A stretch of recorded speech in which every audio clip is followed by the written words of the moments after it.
Welcome back friend. Today we will discuss about another important topic called life processes, जिसे हिंदी में हम लोग जैव प्रक्रम कहते हैं। किसी भी जीव के लिए वो सभी प्रक्रियाएं जो उसके लाइफ के एग्जिस्टेंस के लिए जरूरी होती हैं, उन सभी प्रक्रियाओं को सम्मिलित रूप से हम लोग जैव प्रक्रम कहते हैं।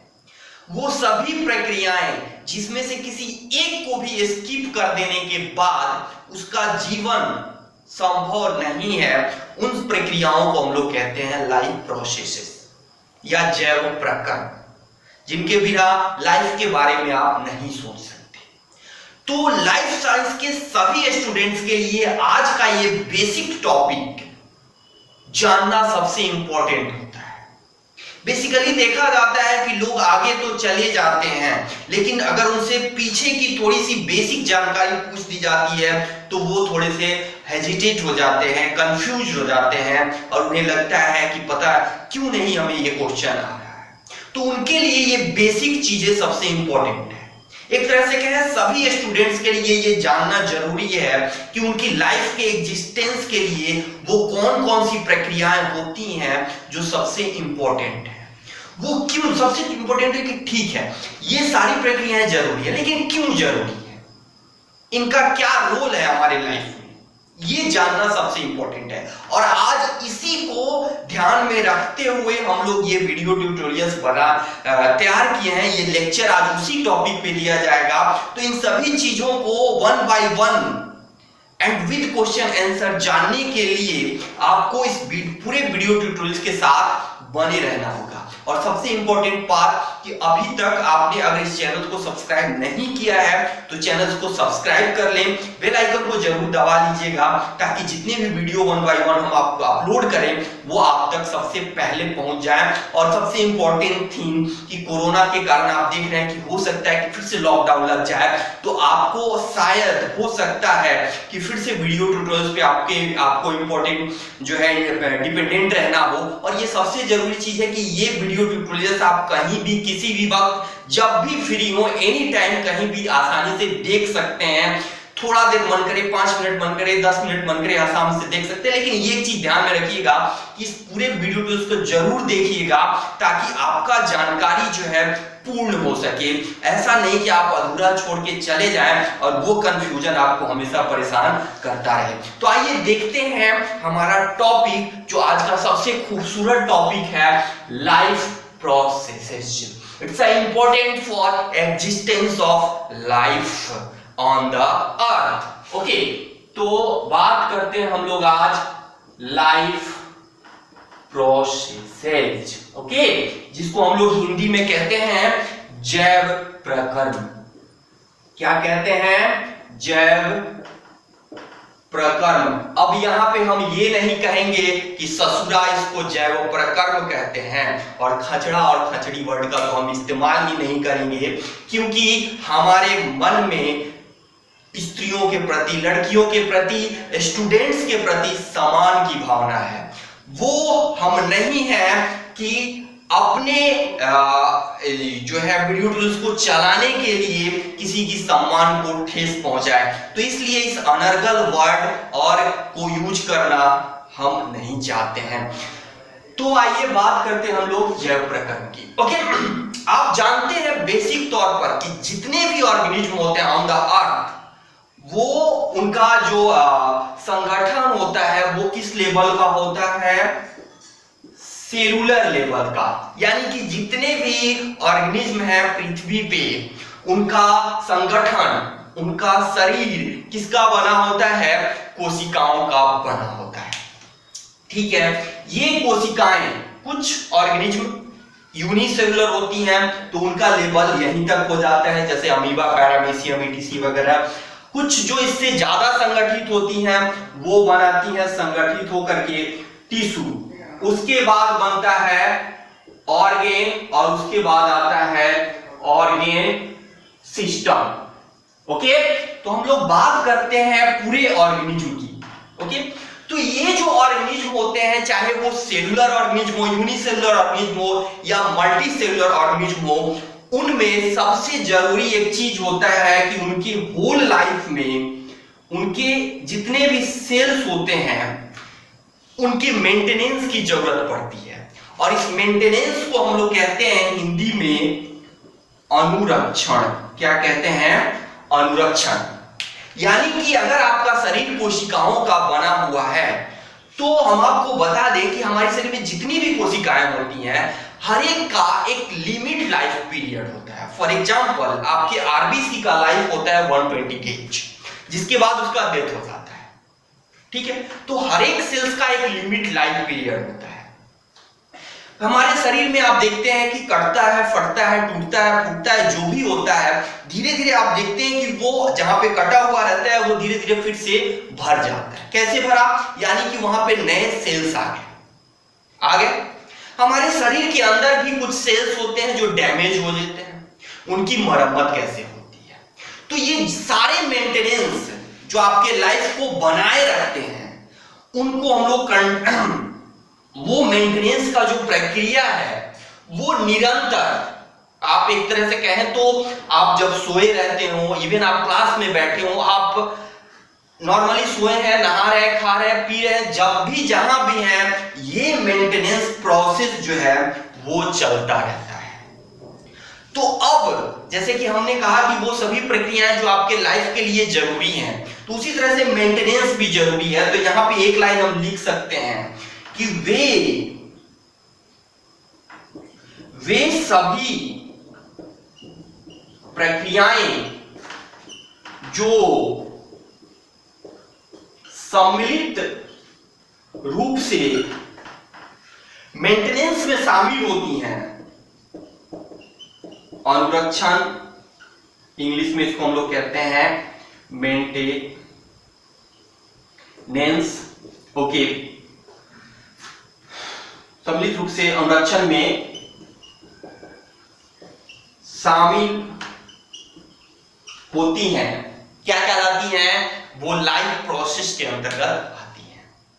ठीक है, तो all these process that includes in the maintenance of our cells, our tissue, our organ and our organ system is called life process. Okay, तो अब बात करते हैं कि इस मेंटेनेंस के लिए, क्योंकि हमने कहा कि बात आती है कि ये जो मेंटेनेंस होता है उसमें डैमेज सेल्स की मरम्मत की जाती है, नए सेल्स को बनाने में हेल्प किया जाता है, नए सेल्स को प्रमोट किया जाता है, जहां भी जरूरत होती है नए सेल्स बनाए जाते हैं ताकि हमारा जो सेल है, हमारा जो टिश्यू है वो बना रहे और हमारा लाइफ जो है एग्जिस्ट करे। तो उसके लिए हमको सबसे जरूरी चीज चाहिए होता है मेंटेनेंस के लिए, वो है एनर्जी, ऊर्जा। क्या है? ऊर्जा। और किसी भी ऑर्गेनिज्म को, वो चाहे यूनिसेलुलर हो या मल्टी सेलुलर हो, ये एनर्जी आउटसाइड द बॉडी उसको प्राप्त होती है किसी न किसी सोर्स से, किसी न किसी सोर्स से। तो वो सभी किसी न किसी सोर्स से from the outside of the body. तो एनर्जी की बात करें कि वो सोर्स क्या होता है, तो आप यहां पे लिख सकते हैं कि the source of energy taken from outside the body। source of energy हमने कहा था कि जो ऑर्गेनिज्म होते हैं वो अपनी एनर्जी के स्रोत को, जिस सोर्स से वो एनर्जी प्राप्त करते हैं उसको बॉडी से बाहर से लेते हैं। उनके शरीर के अंदर एनर्जी जो प्रोडक्शन होता है वो कहीं ना कहीं किसी सोर्स से आता है और वो सोर्स आप बाहर से लेते हैं। तो आप कह सकते हैं कि source of energy taken from outside of the body. Okay, और ये सोर्स क्या कहलाता है? तो इसी सोर्स को हम लोग कहते हैं फूड। तो then source of energy taken from outside the body is called food. यानी कि ऊर्जा का स्रोत, यहां पे हम लिख देते हैं ऊर्जा का स्रोत जिसे हम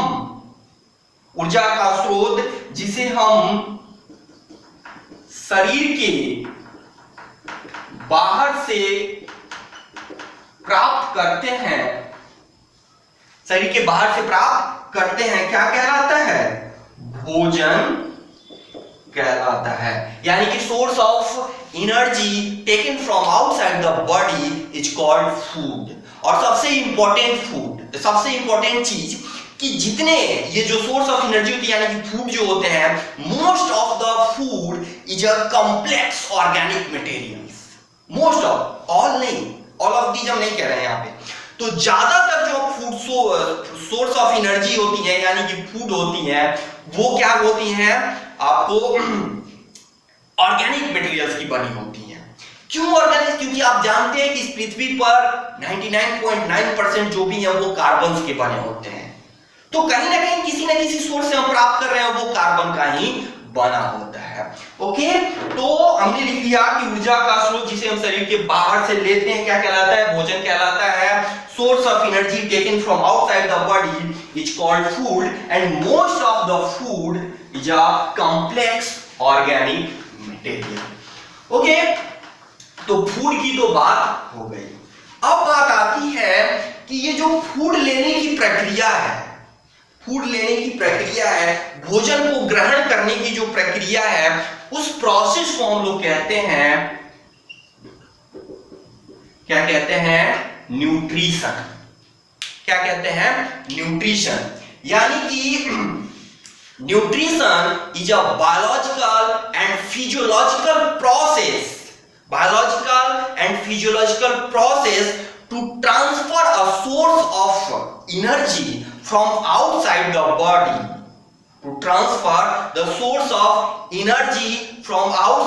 body, to an organism। यानी कि हिंदी में इसको लिखें तो पहले हम लोग यहां पे इंग्लिश में लिख देते हैं, a process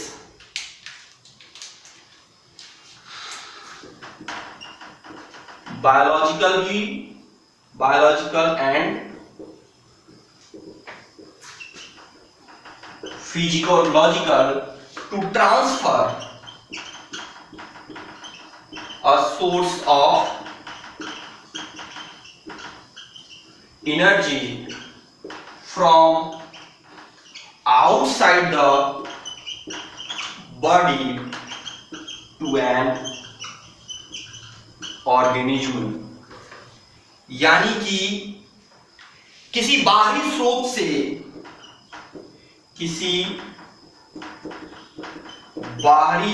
से ऊर्जा की आपूर्ति के लिए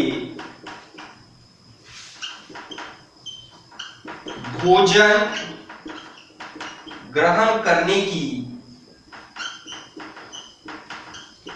जीव विज्ञानीय या तथा भौतिक प्रक्रिया क्या कहलाती है? पोषण कहलाती है। तो ये तो आपके समझने के लिए हमने लिख दिया सिंपल तौर पे।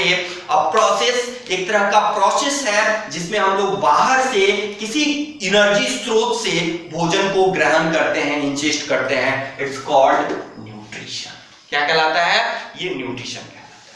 तो न्यूट्रिशन की चर्चा कितने तरह के न्यूट्रिशन होते हैं, अब इसको हम लोग अलग अलग ढंग से आगे पढ़ेंगे कि न्यूट्रिशन को 3 भागों में बांटा जाता है। Autotrophic nutrition, heterotrophic nutrition and mixotrophic nutrition, depending on their mode of nutrition. तो ये चर्चा हम लोग बाद में करेंगे। अभी हम लोग चूंकि लाइफ प्रोसेस की बात कर रहे हैं तो यहाँ पे हम आपको अब नोट कराते चले कि हमारा जो पहला यहाँ पे अब लाइफ प्रोसेस आपको जो दिख रहा है वो हो गया क्या? न्यूट्रिशन।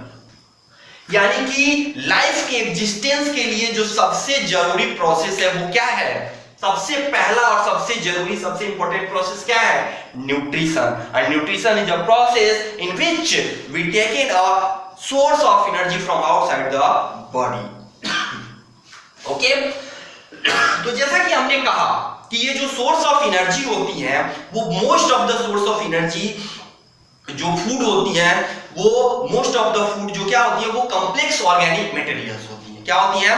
कॉम्प्लेक्स ऑर्गेनिक मटेरियल्स होती हैं। तो जब हम इन्हें बाहर से, शरीर के बाहर से जब इन्हें हम अंदर लेते हैं तो हमारे शरीर के अंदर कई तरह की रासायनिक प्रक्रियाएं शुरू हो जाती हैं जो हमेशा चलती रहती हैं। इसको हम लोग ऑक्सीडो रिडक्शन प्रोसेस कहते हैं, उपचयन अपचयन प्रक्रिया कहते हैं, और सम्मिलित रूप से पूरी रासायनिक प्रक्रिया को हम लोग कहते हैं मेटाबॉलिज्म, हिंदी में कहते हैं उपापचय, जिसमें इन जो ऑर्गेनिक मटेरियल्स है इनका ब्रेक डाउन किया जाता है, और ब्रेक डाउन के पश्चात जैसे कि हमने क्या लिया, फूड लिया, ठीक है। अब इसमें होता है ऑक्सीडो रिडक्शन प्रोसेस, यहां पे हम लोग लिख देते हैं उपापचय, ओके। अब इनका फूड का क्या किया जाता है, ब्रेक डाउन किया जाता है, मतलब तोड़ा जाता है, ब्रेक डाउन ऑफ फूड किया जाता है। इसको क्या किया जाता है, यहां पे हम लिख दें ब्रेक डाउन,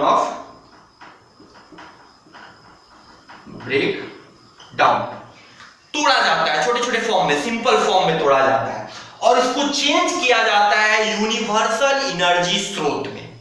यूनिवर्सल एनर्जी स्रोत कहने का मतलब यह है कि कोई भी ऑर्गेनिज्म हो, चाहे सेलुलर हो, यूनिसेलुलर हो, चाहे मल्टी सेलुलर हो, वो कोई भी किसी भी तरह का फूड लेता है तो वो इन्हीं तीन प्रोडक्ट में जाकर के चेंज हो जाता है, वो कोई किसी भी ऑर्गेनिज्म में हो। पहला होता है कार्बोहाइड्रेट, दूसरा होता है प्रोटीन, और तीसरा बेसिक होता है आपका फैट। तो वो चाहे कोई भी फूड मटेरियल्स हो, आप कहीं से भी ले रहे हो, चाहे कोई भी ऑर्गेनिज्म ले, ब्रेक डाउन के पश्चात उसको इसी तीन में चेंज होना है, और इसी तीन को हम लोग कहते हैं यूनिवर्सल एनर्जी सोर्स। मतलब सब में, किसी भी ऑर्गेनिज्म में, वो चाहे यूनिसेलुलर हो मल्टी सेलुलर हो, कोई भी भोजन ले रहा हो, उसको ब्रेक डाउन के पश्चात इसी तीन में जो है एक्सचेंज होना है, ठीक है। अब इन तीनों से सम्मिलित रूप से ये तीनों जाते हैं कहां पे, माइटोकॉन्ड्रिया में, जो प्रत्येक सेल में मौजूद होता है। कहां चले जाते हैं, माइटोकॉन्ड्रिया में, और वहां पे क्या बनाया जाता है, एटीपी बनाया जाता है। प्रोडक्शन ऑफ एनर्जी होता है in the form of ATP in mitochondria, वो होता है through the process of oxidation, और ये ऑक्सीडेशन प्रोसेस में रिक्वायरमेंट होती है किसकी, ऑक्सीजन की। किसकी रिक्वायरमेंट होती है, ऑक्सीजन की रिक्वायरमेंट होती है, ठीक है। तो अब इस रिक्वायरमेंट को पूरा करने के लिए एक दूसरे प्रोसेस की आवश्यकता होती है हमारे शरीर को, जिसको हम लोग कहते हैं रेस्पिरेशन। क्या कहते हैं, रेस्पिरेशन। यानी कि जो दूसरा सबसे इंपॉर्टेंट लाइफ प्रोसेस है ऑर्गेनिज्म के लिए, वो है आपका रेस्पिरेशन। क्या है, रेस्पिरेशन। आप कह सकते हैं रेस्पिरेशन को in the common word, in the simple word, so the respiration is the process, इसको हम लोग मिटा रहे हैं, is the process of acquiring oxygen from outside of the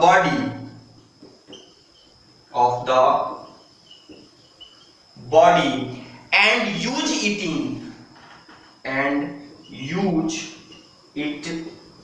in the process of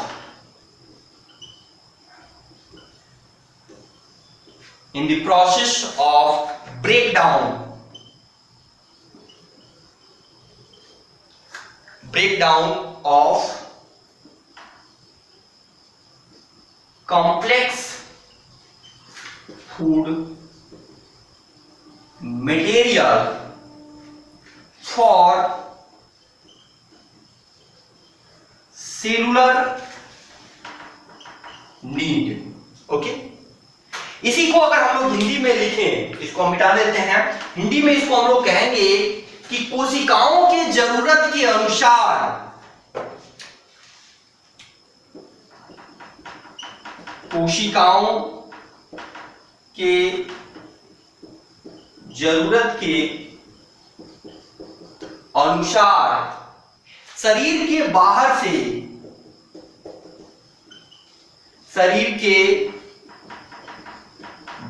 से जटिल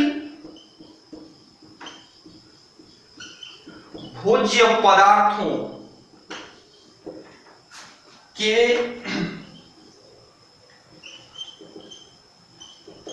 विखंडन के लिए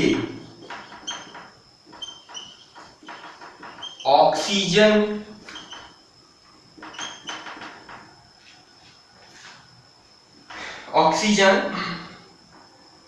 के आपूर्ति की प्रक्रिया के अंतर्ग्रहण की प्रक्रिया श्वसन कहलाती है। तो बेसिकली आपके समझने के लिए हमको यहाँ पे लिखना पड़ता है ताकि आप आसानी से इस चीज को धीरे धीरे अपने समझ सकें, और उसको अगर लिखना चाहें तो लिख भी सकते हैं आप आसानी से। तो कोशिकाओं की जरूरत के अनुसार शरीर के बाहर से जटिल भोज्य पदार्थों के विखंडन के लिए ऑक्सीजन के अंतर्ग्रहण की प्रक्रिया या आपूर्ति की प्रक्रिया जो है क्या कहलाती है? श्वसन कहलाती है। अब अलग अलग ऑर्गेनिज्म में श्वसन के लिए अलग अलग जो है ऑर्गन्स जो होते हैं वो स्पेशलाइज्ड होते हैं, जिसके थ्रू वो ऑक्सीजन को अंतर्ग्रहित करते हैं, जिसको हम लोग आगे जब पढ़ेंगे तो हम लोग कहते हैं उसको इंस्पिरेशन एंड एक्सपीरेशन, यानी कि ऑक्सीजन को लेने की प्रक्रिया इंस्पिरेशन कहलाती है और कार्बन डाइऑक्साइड को छोड़ देने की प्रक्रिया एक्सपीरेशन कहलाती है। तो वो हम लोग जब डिटेल में रेस्पिरेशन पढ़ेंगे तब जानेंगे। तो यहाँ पे हम आपको बता दें कि अलग अलग ऑर्गेनिज्म में जो ये ऑर्गन्स होते हैं, अलग अलग ऑर्गन्स जो होते हैं वो स्पेशलाइज्ड होते हैं फॉर द रेस्पिरेशन, ठीक है।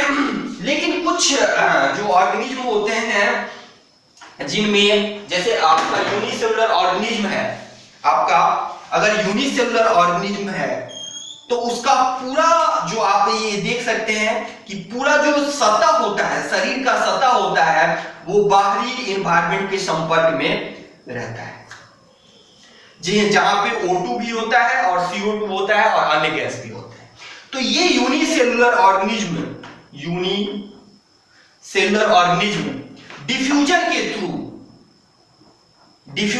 थ्रू नॉर्मल डिफ्यूजन, जिसको हिंदी में हम लोग विसरण कहते हैं, विसरण के थ्रू CO2 और O2 को एक्सचेंज कर लेता है शरीर के बाहर से। किसके द्वारा? ये शरीर के पूरे सतह के द्वारा, क्योंकि इस यूनिसेलुलर यानी कि एक कोशिकीय, ये क्या है? एक कोशिकीय एक जीव है जो अपने शरीर के सतह के द्वारा ही विसरण प्रक्रिया द्वारा ऑक्सीजन और कार्बन डाइऑक्साइड का आदान प्रदान कर लेता है, एक्सचेंज कर लेता है, क्योंकि उसका पूरा शरीर जो होता है वो बाहरी वातावरण के संपर्क में रहता है। लेकिन अगर मल्टी सेलुलर ऑर्गेनिज्म, अगर वो कोशिकाओं का नहीं बल्कि किसका बना हो? ऊतक का बना हो, यानी कि संगठित हो। अब आप बताइए कि अगर इस सेल को ऑक्सीजन और कार्बन डाइऑक्साइड चाहिए तो वो अब कहां से लेगा ऑक्सीजन? क्योंकि वो तो बाहरी वातावरण के संपर्क में है नहीं। हमारे शरीर की अगर बात करें सिंपली, तो मान लीजिए ये हमारा शरीर है,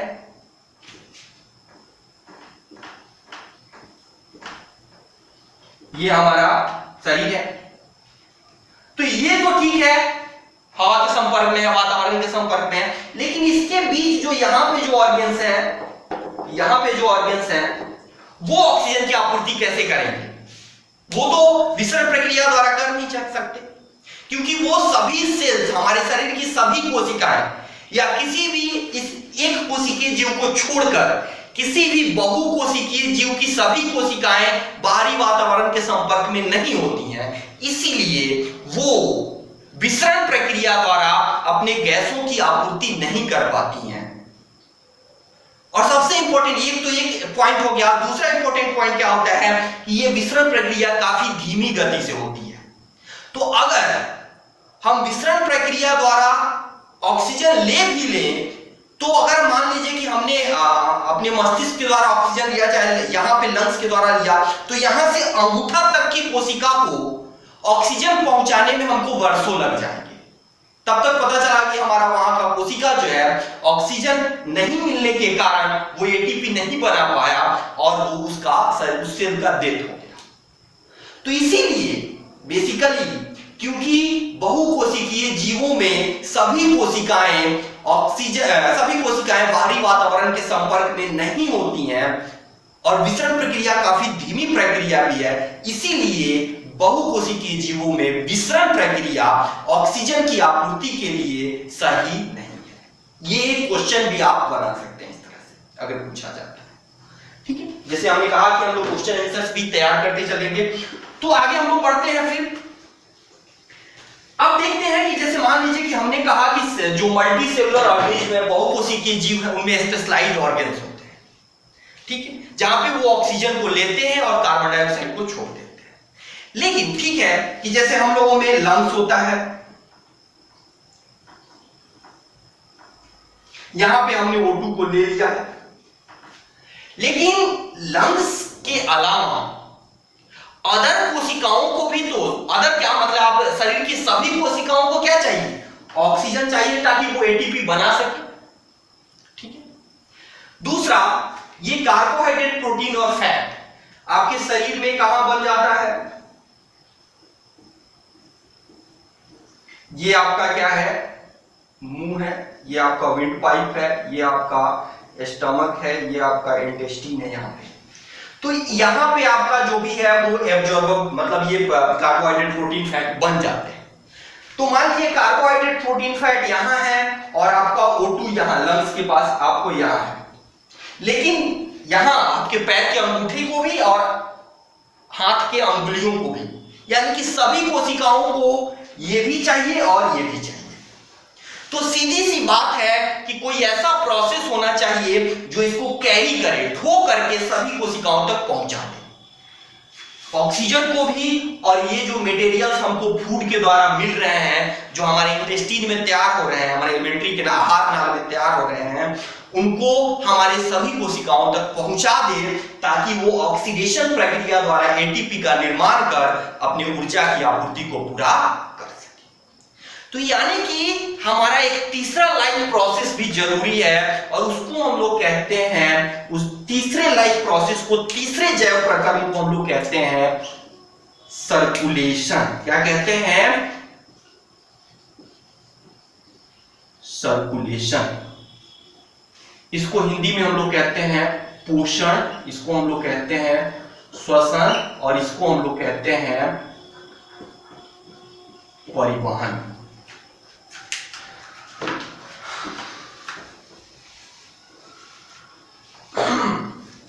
तो सर्कुलेशन की अगर हम लोग बात करें तो यह वैसी प्रक्रिया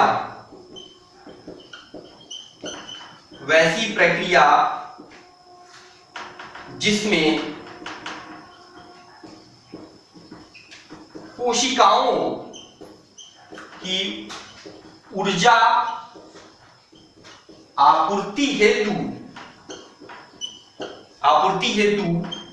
ऑक्सीजन एवं खाद्य, यहां पे पोषक पदार्थ लिखना ज्यादा बेटर होगा, पोषक, ऑक्सीजन एवं पोषक पदार्थों को, वैसी प्रक्रिया जिसमें कोशिकाओं की ऊर्जा आपूर्ति हेतु ऑक्सीजन एवं पोषक पदार्थों को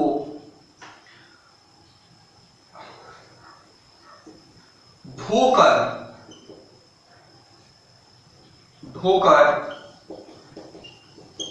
कोशिकाओं तक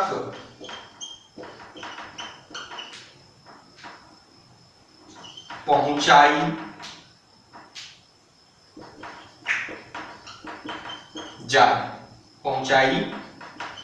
जाए क्या कहलाता है? परिवहन कहलाता है। यानी कि process in living organism to carry a material for maintenance और फॉर द आप कह सकते हैं फॉर द फुल क्या कह सकते हैं कि for the fulfil of requirement of energy to the any of the cells of the body, यानी कि प्रत्येक सेल्स के पास, each cells of the body to carry a materials that require for their fulfilment of the requirement of the energy. यानी कि आपके शरीर की सभी कोशिकाओं के पास हम लिख सकते हैं प्रोसेस, यहां पे लिख देते हैं process in living organism, process in living organism to carry food and oxygen,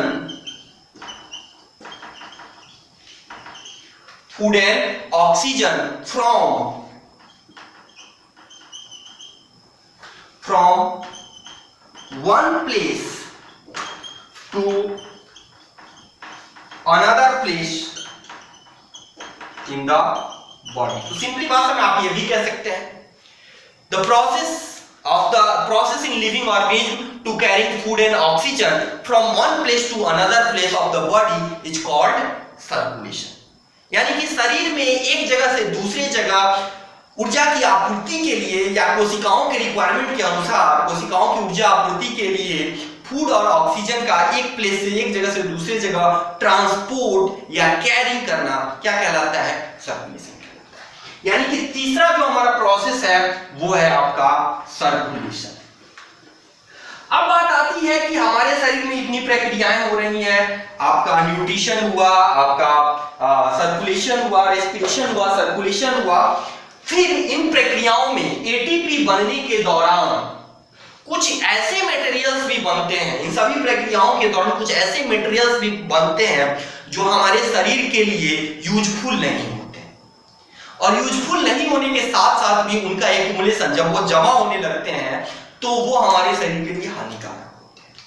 तो हमें जीवित रहने के लिए ये भी जरूरी है कि हम अपने शरीर से उन सभी हानिकारक मटेरियल्स को क्या करें? बाहर निकाल दें, तभी हमारा जीवन संभव है। यानी कि इन सब के अलावा भी एक और फिर जरूरी प्रक्रिया है, एक और जरूरी जैव प्रकरण है जिसको हम लोग कहते हैं एक्सक्रीशन। क्या कहते हैं?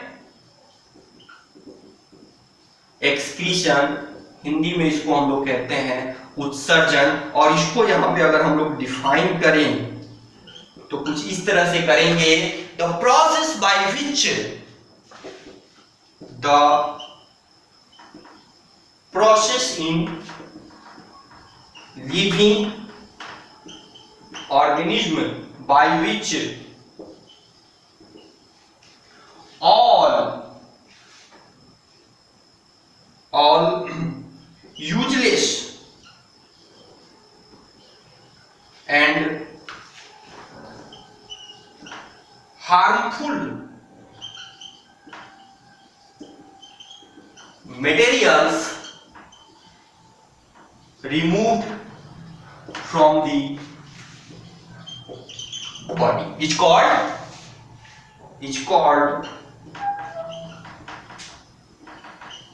excretion। वैसी प्रक्रिया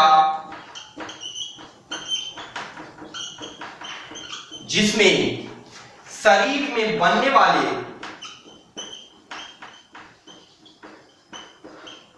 सभी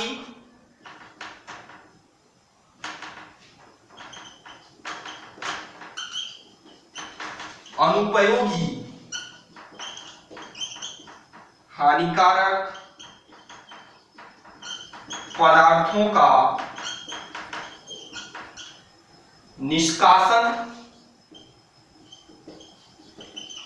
कर दिया जाता है, उत्सर्जन कहलाता है, उत्सर्जन कहलाता है। ओके, तो ये सभी प्रक्रियाएं जो हैं आपको न्यूट्रिशन से लेकर के एक्सक्रीशन तक आपके शरीर के लिए सबसे इंपॉर्टेंट प्रोसेस है। जैसा कि हमने शुरू में ही कहा था, इन चारों में से किसी एक को भी अगर स्किप कर दिया जाए, हटा दिया जाए, तो हमारा लाइफ जो है असंभव है। तो ये सबसे बेसिक नॉलेज है आप लोगों के लिए, सबसे इंपॉर्टेंट इंपॉर्टेंट है आपकी जानकारी के लिए। बेसिक तौर पे लाइफ प्रोसेस, जैव प्रकरण, ये चारों जैव प्रकरण इंपॉर्टेंट है आपके लाइफ के एग्जिस्टेंस के लिए, जीवन के लिए। इसके बिना, किसी एक के भी बिना हमारा लाइफ जो है संभव नहीं है। तो आई थिंक आपने वीडियो को एंजॉय किया होगा, आपको वीडियो अच्छा लगा हो। और सबसे इंपॉर्टेंट बात फिर एक बार आप लोगों को बता दें कि अगर आपने चैनल को सब्सक्राइब नहीं किया है तो चैनल को जरूर सब्सक्राइब कीजिए। यहाँ पे हमने आपको दिखाया भी कि हम इसको हिंदी और इंग्लिश दोनों में आपको अच्छे से बता रहे हैं, डेफिनेशन के साथ आप आसानी से लिख सकते हैं। काफी इजीली इसको डिफाइन किया जा रहा है और आगे भी हम लोग इसी तरह का वीडियो अपलोड करेंगे, इसी तरह का लेक्चर आपको डाला जाएगा कंटिन्यूअसली आपके सिलेबस के अनुसार, आपकी जानकारी के अकॉर्डिंग जो भी हम लोग डाल सकते हैं आप तक पहुंचाएंगे। लेकिन जरूरी है कि इसके लिए आप चैनल को सब्सक्राइब करें, बेल आइकन को दबाएं और बने रहें नेट केयर का वीडियो ट्यूटोरियल्स के साथ, मेरे साथ, और फायदा उठाते रहें। मेरी जानकारी का आप तक पहुंचेगा हमारा video. Thank you so much.